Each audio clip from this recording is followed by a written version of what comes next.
सावधान।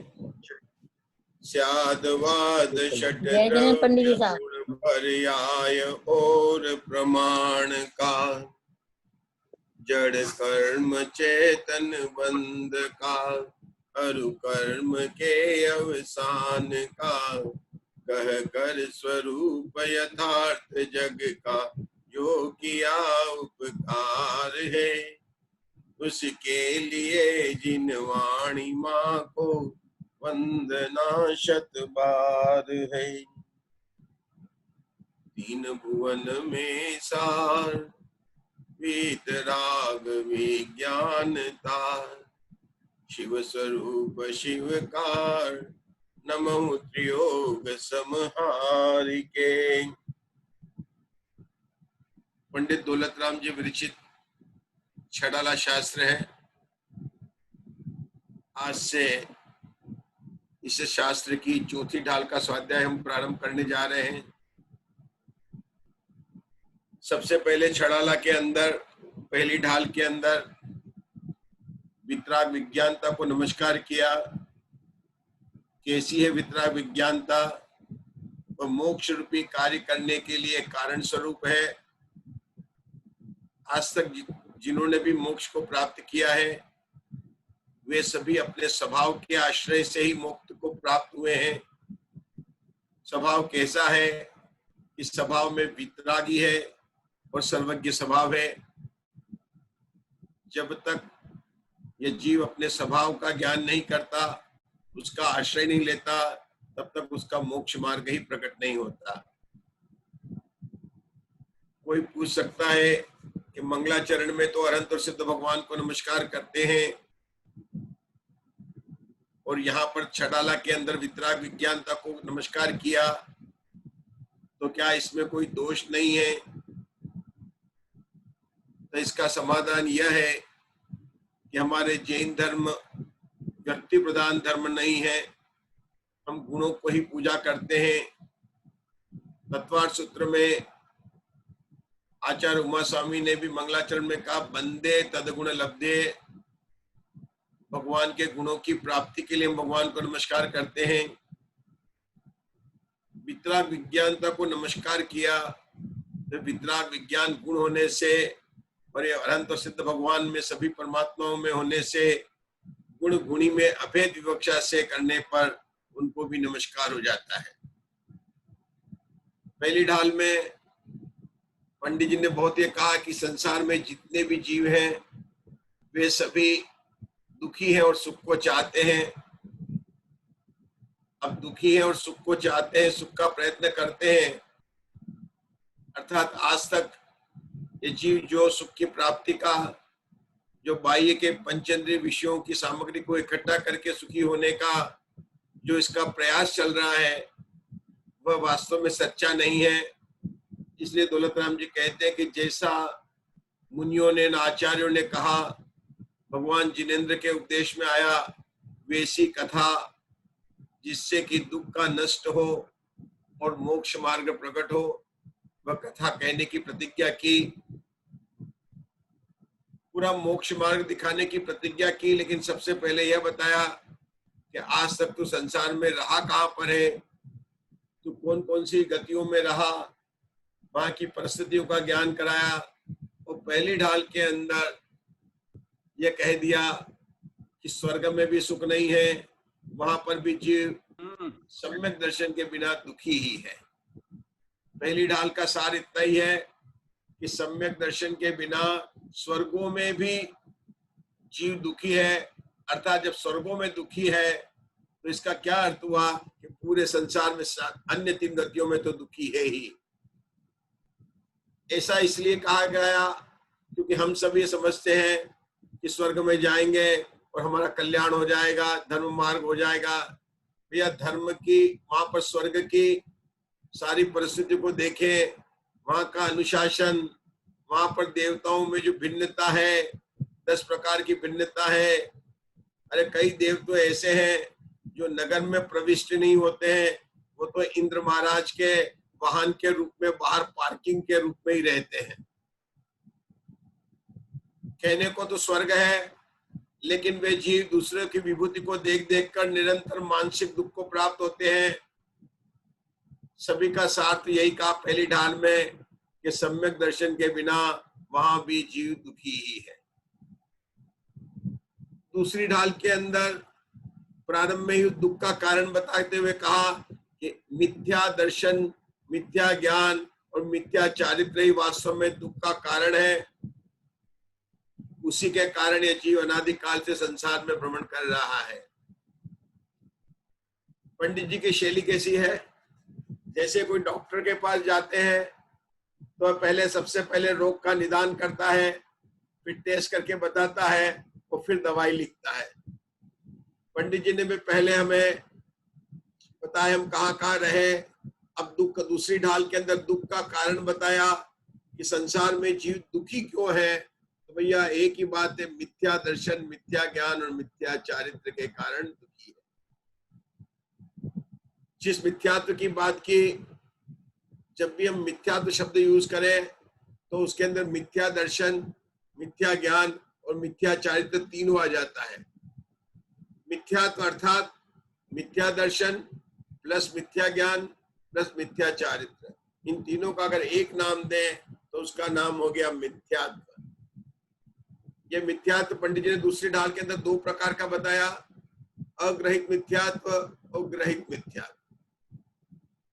अग्रहित मिथ्यात्व एकेंद्रीय से लेकर पंचेंद्रीय असंगी जीवों तक, पंचेंद्रीय जीवों तक तो सभी को अग्रहित मिथ्यात्व है ही है और ये अनादिकाल से चला आ रहा है। ये किसी के द्वारा ग्रहण नहीं किया गया है। पंचेंद्रीय संगी के बाद में जो जीव है उनके अग्रहित मिथ्यात्व के साथ साथ में ग्रहित मिथ्यात्व भी नया ग्रहण, उसकी भी वहां पर चर्चा की गई। तो मिथ्यात्व के दो भेद बताए, अग्रहित मिथ्यात्व और ग्रहित मिथ्यात्व। मिथ्यात्व कहा तो अग्रहित मिथ्यात्व के तीन भेद हो गए, अग्रहित मिथ्या दर्शन, अग्रहित मिथ्या ज्ञान, अग्रहित मिथ्या चारित्र। इसी प्रकार से ग्रहित मिथ्यात्व के भी तीन भेद हुए, अग्रहित, ग्रहित मिथ्या दर्शन, ग्रहित मिथ्या ज्ञान और ग्रहित मिथ्या चारित्र। वहां पर भी इनका वर्णन करके सम्यक दर्शन की प्राप्ति का उपदेश देते हुए तीसरी ढाल के प्रारंभ में अब मोक्ष मार्ग का बताना प्रारंभ करने से पहले मोक्ष अर्थात सुख की प्राप्ति का स्थान, तो उसके अंदर सुख का लक्षण बताया। पहली तीसरी ढाल की पहली लाइन के अंदर ही सुख के लक्षण बताते हुए पंडित जी ने कहा कि सुख का लक्षण आकुलता रहित है। यह बताना बहुत जरूरी था क्योंकि हम पंचेंद्र के विषयों में सुख मानते हैं और कई बार तो हमें उनमें सुख का इतना आभास होता है कि हम दुख मानने को तैयार ही नहीं होते। जगत में चक्रवर्ती, नारायण, इंद्र जबकि संपदा की बात करते हैं, उनको देखते हैं तो हमें लगता है जीव बड़े सुखी होंगे। हमें सुख का वास्तव में लक्षण ही नहीं पता है। उन्होंने बताया कि आकुलता जो लक्षण है वह दुख का लक्षण है और निराकुलता मतलब आकुलता रहित वह लक्षण सुख का है।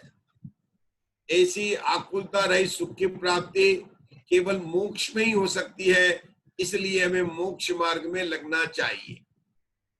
क्योंकि अगर ये नहीं बताते कि आकुलता रहित सुख केवल मोक्ष में ही है तो कोई समझेगा हम तो संसार में ही उसका प्रयास करेंगे, रिसर्च करेंगे, प्राप्त करने का उपाय करेंगे। दौलतराम जी ने पहले ही कह दिया कि संसार में कहीं सुख है ही नहीं। इस संसार में सुख होता तो तीर्थंकर भगवंत क्यों छोड़कर संयम को धारण करते, मोक्ष मार्ग पर लगते और फिर रत्नत्रय की आराधना पूर्ण करके मोक्ष की प्राप्ति करते। इसके बाद में तीसरी ढाल के अंदर दूसरा प्रकरण में बताया कि मोक्ष मार्ग कौन है, तो सम्यक दर्शन, सम्यक ज्ञान, सम्यक चारित्र।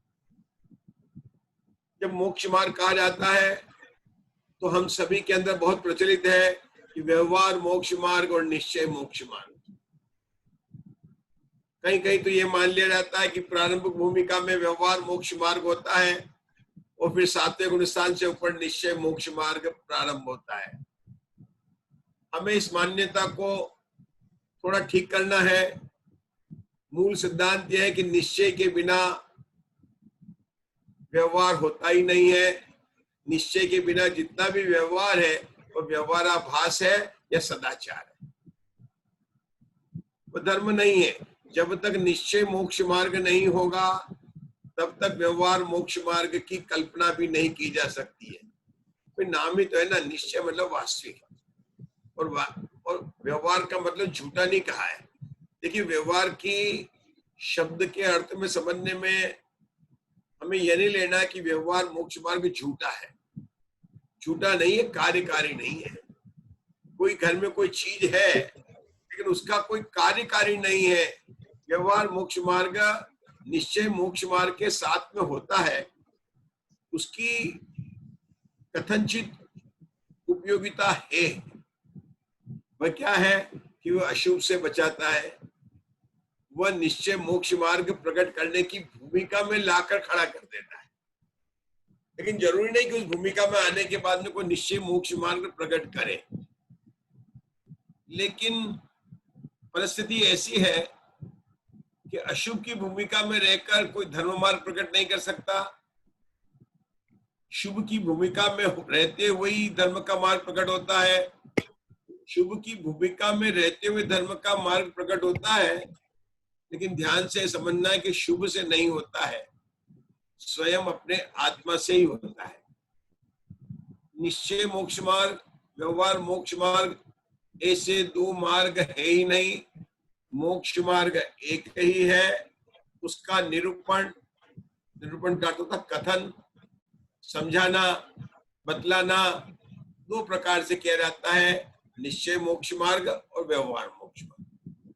वास्तव में निश्चय मोक्ष मार्ग या तो हम स्वयं जानते हैं या भगवान जान सकते हैं, लेकिन अन्य कोई जान सकता है तो व्यवहार मोक्ष मार्ग को ही जान सकता है। जो लक्षण होता है तो व्यवहार मोक्ष मार्ग ही होता है। वह सिर्फ निश्चय मोक्ष मार्ग का प्रतिपादक है। फिर से कहते हैं, मोक्ष मार्ग का निरूपण दो प्रकार से किया जाता है, व्यवहार मोक्ष मार्ग और निश्चय मोक्ष मार्ग। निश्चय मोक्ष मार्ग को जो बताता है ना, वो व्यवहार मोक्ष मार्ग है। बताने का अर्थ क्या कि उस जीव का कैसा है। जैसे हम कहें कि कोई सम्यक दृष्टि है कि नहीं है, और हम बाहर में देखें कि वो अन्य कोई देवी देवताओं के पास जा रहा है, सप्त व्यसन का भी त्यागी नहीं है, कोई ठिकाना नहीं है, आचरण का कोई ठिकाना नहीं है, सिगरेट पी रहा है, शराब पी रहा है, इधर उधर जा रहा है, तो क्या उसके सम्यक दर्शन हो सकता है? कि कदापि नहीं हो सकता है। अब जो सिगरेट नहीं पीता है, जो शराब नहीं पी रहा है, जो सप्त व्यसन का पालन नहीं करता है, उसके लिए ऐसा कोई अनिवार्य नहीं कि उसके सम्यक दर्शन हो। कहने का मतलब है कि यह कोई ऐसा लक्षण नहीं है जिसे नियामक रूप से लक्षण कह सकते हैं। लेकिन यह बात जरूर है कि जो धर्मात्मा जीव होंगे उनके जीवन में बाह्य आचरण सदाचार का होगा और होगा ही। तो मोक्ष व्यवहार मोक्ष मार्ग में क्या संबंध बताया हमने? प्रतिपादक मतलब प्रतिपादन करने वाला, बताने वाला। और निश्चय मोक्ष मार्ग क्या हो गया? प्रतिपाद्य, प्रतिपादक, प्रतिपाद्य बिंदु है। लेकिन यह भी समझना है कि निश्चय मोक्ष मार्ग और व्यवहार मोक्ष मार्ग में क्या संबंध है? निषेधक, निषेध्य, दो प्रकार के संबंध की हमने पहले भी चर्चा की थी। रिवीजन के लिए फिर बता देता हूं कि हमें निश्चय और मोक्ष मार्ग, व्यवहार मोक्ष मार्ग, इन दोनों में दो संबंध होते हैं। पहला संबंध है प्रतिपादक प्रतिपाद्य संबंध। प्रतिपादक किसको कहा? व्यवहार मोक्ष मार्ग। व्यवहार मोक्ष मार्ग निश्चय मोक्ष मार्ग को बताता है, उसका ज्ञान कराता है, इसलिए उसको कहा प्रतिपादक। और किसको बताता है? कि निश्चय को बताता है, इसलिए निश्चय हुआ प्रतिपाद्य। अब निश्चय मोक्ष मार्ग और व्यवहार मोक्ष मार्ग में क्या संबंध है? तो निषेधक निषेध्य है। पहले में हमने व्यवहार और निश्चय लिखा था, दूसरी बार हमने निश्चय और व्यवहार लिखा है, क्योंकि निश्चय के नीचे निषेधक है। पहले में व्यवहार के नीचे प्रतिपादक था। निषेधक मतलब उसका निषेध करने वाला। क्या निषेध करने वाला? कि व्यवहार मोक्ष मार्ग वास्तव में मोक्ष मार्ग नहीं है, वह मोक्ष मार्ग का सहचारी है। मुकेश अंबानी के साथ में ड्राइवर हमेशा रहता है, लेकिन वह मालिक नहीं है, यह बताना। उसको भले ही व्यवहार से कोई वही तो बड़ा साहब है, लेकिन वो वास्तव में बड़ा साहब नहीं है। वो बड़े साहब के साथ में रहने से बड़ा साहब कहलाने लग गया है। देखो, मैंने तो ड्राइवर का एग्जांपल लिया है।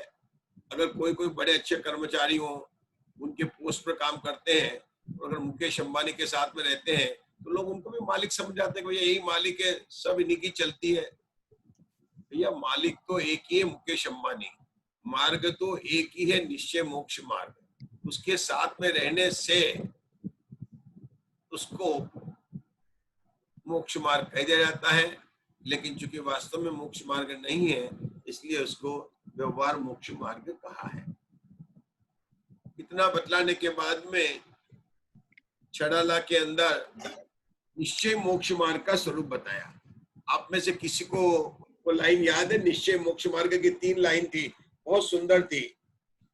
पर द्रव्यन ते भिन्न आप में रुचि सम्यक बलाए, आप रूप को जान पनो सो सम्यक ज्ञान कला है।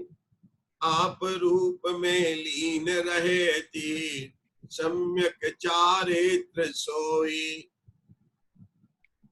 छड़ाला की तीसरी लाइन, तीसरी ढाल की 3 लाइन के अंदर निश्चय मोक्ष मार्ग का, अर्थात निश्चय सम्यक दर्शन का, निश्चय सम्यक ज्ञान का और निश्चय चारित्र का वर्णन किया। पर द्रव्यन ते भिन्न आप में रुचि सम्यक भला है। यद्यपि दूसरी लाइन में नहीं कहा है, लेकिन पर द्रव्यन ते भिन्न आपको रूप जान पनो। सब जगह परद्रव्य से भिन्न की बात है। परद्रव्य से भिन्न अपनी आत्मा की रुचि अर्थात प्रतीति, उसका नाम सम्यक दर्शन। परद्रव्य से भिन्न अपनी आत्मा को जानना, उसका नाम सम्यक ज्ञान।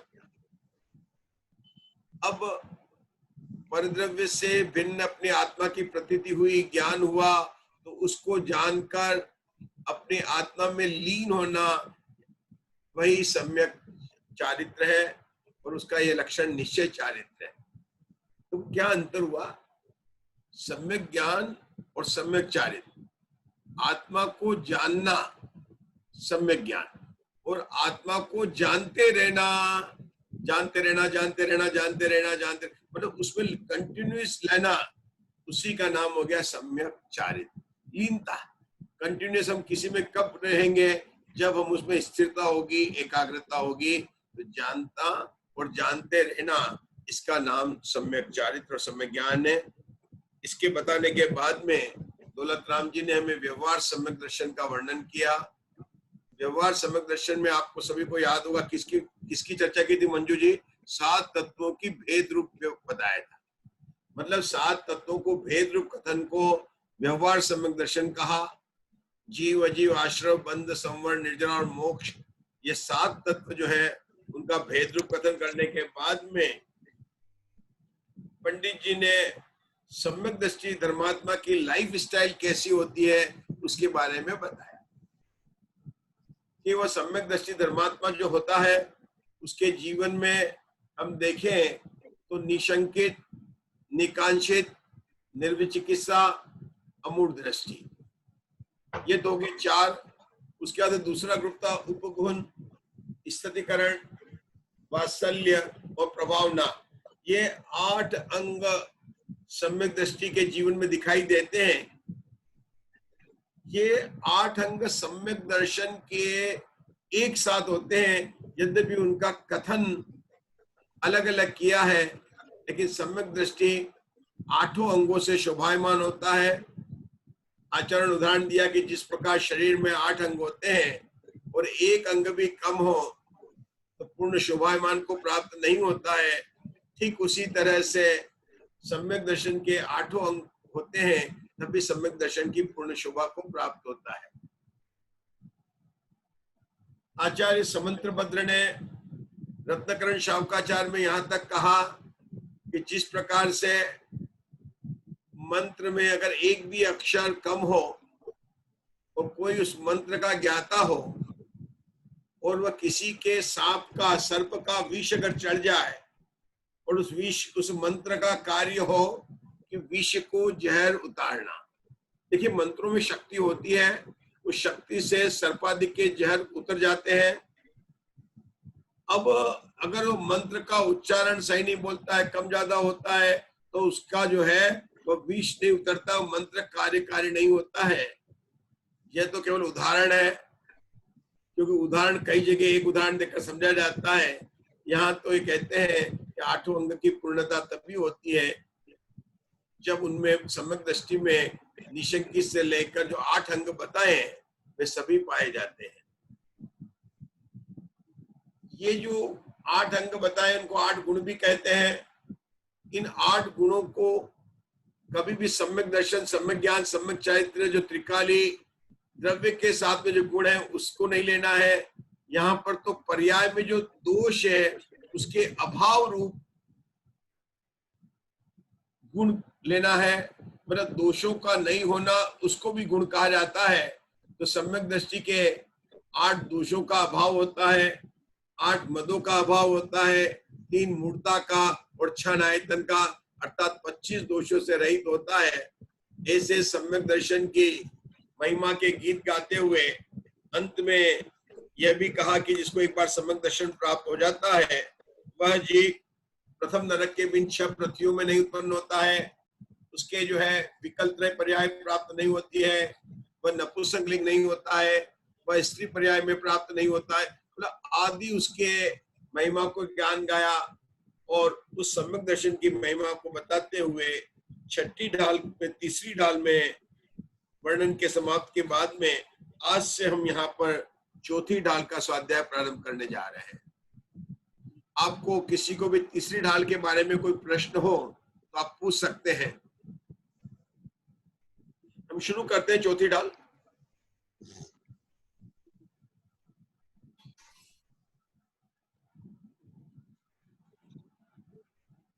तीसरी ढाल में सम्यक दर्शन का वर्णन किया, अब यहाँ पर सम्यक ज्ञान का वर्णन करेंगे। मोक्ष मार्ग के 3 अवयव थे, सम्यक दर्शन, सम्यक ज्ञान और सम्यक चारित्र। चौथी ढाल में सम्यक ज्ञान का वर्णन शुरू कर रहे हैं और नाम है चौथी ढाल, और ये सम्यक ज्ञान चौथे गुण स्थान से ही प्रकट होता है।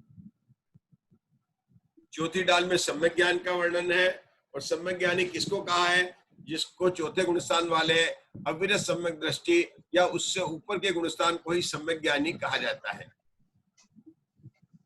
सम्यक ज्ञानी और केवल ज्ञानी में बहुत अंतर है। केवल ज्ञानी ज्ञान के शैवशम की अवस्था है और सम्यक ज्ञान में उसके दर्शन मोह की श्रद्धा गुण का परिणमन निर्मल है या विपरीत है। श्रद्धा गुण का परिणमन अगर विपरीत है तो उसका ज्ञान मिथ्या ज्ञान है, और अगर सम्यक दर्शन श्रद्धा गुण का परिणमन दर्शन मोहनी की निमित्त से श्रद्धा गुण का विपरीत परिणमन हो रहा है, वह उपशम, शैवशम या शैव किसी भी कारण से, किसी भी निमित्त से वह जब निर्मल परिणमन होता है तब उसका ज्ञान भी सम्यक ज्ञान कहा जाता है।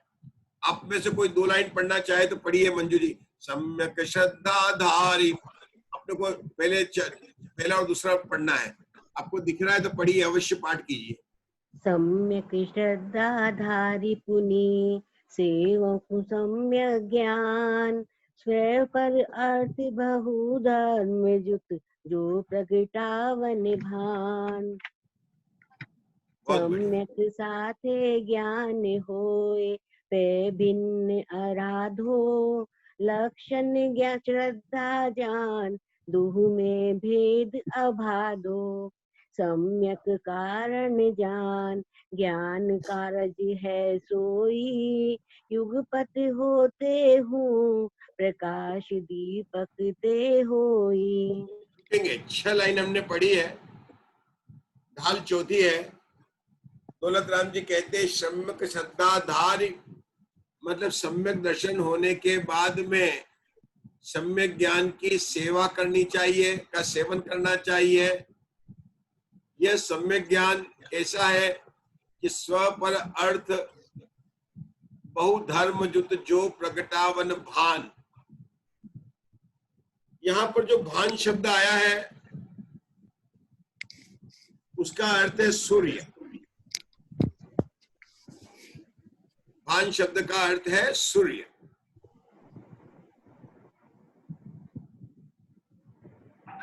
सम्यक श्रद्धाधारी मुनि सेवहु सम्यक ज्ञान, स्व पर अर्थ धर्म।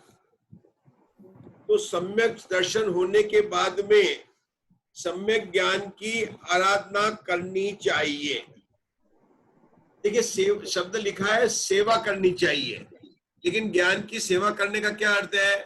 उसकी आराधना करना चाहिए। आराधना करने का क्या अर्थ है? कि उसका अभ्यास करना चाहिए। सम्यक श्रद्धाधारी, सम्यक दर्शन होने के बाद में सम्यक ज्ञान की आराधना करना चाहिए और अभ्यास करना चाहिए। यह तो प्रेरणात्मक वाक्य दौलत राम जी ने कहा, क्योंकि क्रम यही है, सम्यक दर्शन, सम्यक ज्ञान और सम्यक चारित्र, ये मोक्ष मार्ग का क्रम है। उसके बाद में यहाँ पर बताया है, सबको ये पंक्ति का जरा ध्यान रखना है, सेकंड लाइन का, स्व पर अर्थ बहुधर्म जुत। स्व मतलब स्वयं, पर मतलब पर, अर्थ मतलब पदार्थ, बहुत धर्म युक्त होते हैं। अब बहुत पदार्थ तो है तो इसलिए बहुत लिखा, लेकिन स्व तो एक है। तो मेरा आपसे प्रश्न है कि बहु किस में लगेगा? स्व में लगेगा कि पर में लगेगा? फिर से बोलता हूँ, पर में लगेगा। पर में लगेगा, पर में लगेगा, पर में लगेगा। बहुत बताइए, और बताइए, कोई और बता, एक उत्तर और चाहिए मुझे। खैर मैं बता देता हूँ। हाँ बताइए। क्या प्रश्न क्या था सर? दोनों में लगेगा, दोनों में लगेगा, दोनों में लगेगा। अच्छा, एक उत्तर दोनों में लगेगा। पर दोनों लगेगा। हाँ बिल्कुल सही है, आपका उत्तर सही, दोनों में लगेगा। आप बताना चाहेंगे क्यों लगेगा दोनों में? स्व को भी धर्म करना पड़ेगा, पर का भी धर्म देखना पड़ेगा, आत्मा का भी धर्म करना पड़ेगा और पर का भी धर्म। बहु से क्या मतलब निकला? बहु बहु अर्थ बहुत धर्म जुट, अनेक अनेक। अरे स्व भी अनेकांत, अनेकांत वस्तु। वस्तु कैसी है? लिखा ना, अर्थ, अर्थ मतलब वस्तु, और प्रत्येक वस्तु अनंत धर्मात्मक है। कैसी है? अनंत धर्मात्मक है। स्व में भी अनंत धर्म है और पर में भी अनंत धर्म है। हमने कहा था ना, हर एक वस्तु के अंदर अनंत धर्मात्मक है, अनेकांत वस्तु है, और स्व भी अनेकांत है और पर भी में अनंत धर्म है। इसलिए बहु शब्द जो है ये मध्य दीपक होकर दोनों में लगाएगा, क्योंकि धर्मजुत कौन से है? अर्थ। अर्थ कैसे है कि दो प्रकार के अर्थ है, स्वार्थ और पर अर्थ। अर्थ मतलब वस्तु, पदार्थ। तो स्व मतलब मैं स्वयं, मेरी आत्मा भी एक पदार्थ है, या तो वह स्व अर्थ, और पर भी पदार्थ है, इसलिए वह पर अर्थ। और दोनों किसके साथ में? धर्म के साथ में। धर्मजुत मतलब साथ में। अब धर्म कितने? एक है, दो है, के तीन है, के अनंत? कितने हैं? अनंत है। तो बहु मध्य दीपक हुआ और स्वर पर तो दोनों में लगेगा। तो सभी वस्तुएं जगत में भगवान ने जितनी भी वस्तु बताई है, छद्र में बताई है, सभी अनंत धर्मात्मक है, अनंत गुणात्मक है। इसलिए ये बहु शब्द स्वर पर दोनों में लगेगा। स्पष्ट है? किसी को शंका तो नहीं है? अच्छा, अब आगे बढ़ते। जो प्रगटावन भान, भान का अर्थ अपन ने यहाँ पर सूर्य किया है। भान का मतलब वो भाषित होना, वो नहीं। भान, भान मतलब सूर्य। अब शब्द आपके पास में स्व और पर, और दूसरा है सूर्य, और अपना प्रकरण चल रहा है सम्यक ज्ञान। अपना प्रकरण किसका चल रहा है? ज्ञान का प्रकरण चल रहा है। आपको इन तीन शब्दों से संधि बिठानी है, स्व, पर और सूर्य। भान का अर्थ अपन ने क्या? सूर्य। ठीक है, बात किसकी चल रही है? सम्यक ज्ञान की बात चल रही है। खैर ज्ञान की ले लीजिए, ज्ञान की बात चल रही है। आपको पता है अपन बोलते हैं ना, दर्शनम देव देवस्य दर्शनम पाप नाशनम, वहां पर भी सूर्य का भी उदाहरण आता है और चंद्रमा का भी उदाहरण आता है। सामान्यतः जिनागम में जब भी ज्ञान की बात आती है तो उसको दीपक का या उसको सूर्य का उदाहरण दिया जाता है। ज्ञान को दीपक और सूर्य का उदाहरण कई जगह जिनवाणी में आपको पढ़ने में आया होगा। मेरा प्रश्न यह है कि यहाँ पर जो कहा जा रहा है, स्व पर अर्थ बहु धर्मजुत जो प्रगटावन भान, इससे मुझे ये बताइए कि आत्मा का लक्षण क्या है और ज्ञान का लक्षण क्या है? आत्मा का लक्षण ज्ञान है, लेकिन क्या ज्ञान का लक्षण आत्मा है क्या? कौन बताएगा? प्रयत्न तो करना ही पड़ेगा आपको। और लाइव में इसी हाँ है, जानना जानना जानना जी है। आत्मा का लक्षण ज्ञान है, ज्ञान का लक्षण भी आत्मी है। आत्मा के अनंत गुण है और अनंत गुण में ज्ञान गुण भी है, और जानना ज्ञान या गुण से आत्मा ज्ञान गाएगा। नए पदार्थ को जानना, ये तो उसका कार्य होगा। बहुत बढ़िया। मतलब जानना मतलब जो ज्ञान मतलब जानना, दर्शन मतलब श्रद्धान करना, आत्मा ज्ञानम स्वयं ज्ञानम, ये सब हम बोलते हैं आत्मा ज्ञानम स्वयं ज्ञानम। ये बात सही बताई है, लेकिन अभी अपन छड़ाला का स्वाध्याय कर रहे हैं और जो विषय चल रहा है, आप लोगों ने कोई मतलब कोई समय सार की अपेक्षा बोल रहा है, कोई सर्वार्थ सिद्धि की अपेक्षा से बोल रहा है, और हम छड़ाला की दूसरी लाइन पर है, चौथी लाइन की दूसरी लाइन पर है अभी अपन। और दूसरी लाइन क्या है? स्व पर अर्थ बहु धर्म जुत प्रगटावन भान। ये दूसरी लाइन का तो यही है। यहाँ पर अपना और पर पदार्थों का ज्ञान, अपना और पर पदार्थों का। हाँ, आपका उत्तर सही है, लेकिन मेरा प्रश्न तो यह है कि यहाँ पर लक्षण क्या बताए? मतलब लक्षण क्या है? आत्मा का लक्षण ज्ञान है तो बराबर है, हमने बहुत बार पढ़ा आत्मा का लक्षण ज्ञान है। अब मेरा प्रश्न क्या है आपसे कि ज्ञान का लक्षण क्या है? जनाना। ज्ञान का लक्षण ज्ञान का लक्षण स्व और पर को भेद करके बताना। नहीं, ऐसा नहीं है। बहुत बढ़िया। और बताइए, किसने बताया? ममता जी ने बताया? किसने बताया? जी हाँ, जी हाँ। अच्छा हाँ, बताइए ममता जी, आप बताएंगे। वो स्व और पर का भेद करके बताना, यही मैंने बताया। हाँ, मुकेश जी आप कुछ कहना चाहेंगे? जी, स्व पर विवेक, स्व पर को भेद करके बताना ज्ञान का लक्षण नहीं है। ज्ञान का लक्षण तो ज्ञान ही है, वो भेद करने की तो उसमें बात कहाँ आएगी? सरिता जी ने हैंड रेज किया था। सरिता जी आप बताना चाहेंगे? सरिता जी, सरिता जी अभी हैंड रेज किया था आपने। जय जिनेन। जय जिनेन, बताइए बताइए। स्वयं को और पर वस्तुओं को स्वतंत्रता पूर्व जाने वो सम्यक ज्ञान। बिल्कुल सही है। इसका उत्तर यही होगा कि आत्मा का लक्षण ज्ञान है, लेकिन ज्ञान का लक्षण आत्मा नहीं है। ज्ञान का लक्षण स्व पर प्रकाशक है। ज्ञान का लक्षण क्या है? स्व पर प्रकाशक है।